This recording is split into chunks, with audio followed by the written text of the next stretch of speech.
हाय, मैं रेखा सिंह आपके लिए मैं कजरी सुनाती हूँ।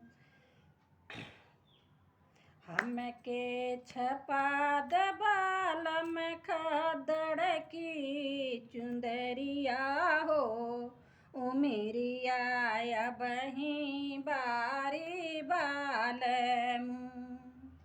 हमके छपा दबालम खदड़ की चुंदरिया हो, उमेरिया बही बारी बालम। पहिला छाप छपाय राणा जन जंगल में सहले दुख दाना, मुख में घास की रोटी दबले रह बिलरिया हो, उमेरिया बही बारी बालम। दूसरे झांसी वाली रानी कैली गौरवन संग कुर्बानी, दूसरे झांसी वाली रानी कैली गौरवन संग कुर्बानी, पीठ पे लदले रहली बालक की गठरिया हो, उमेरिया बही बारी बालम।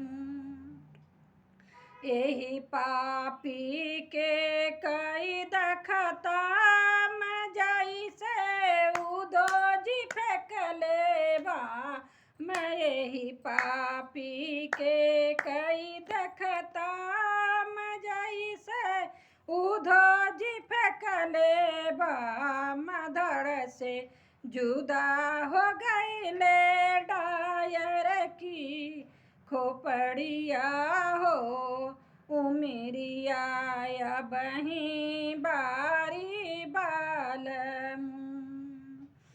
स्वामी एक बात हम भूल छपाया, भगत सिंह की सूली। स्वामी एक बात हम भूल छपाया, भगत सिंह की सूली।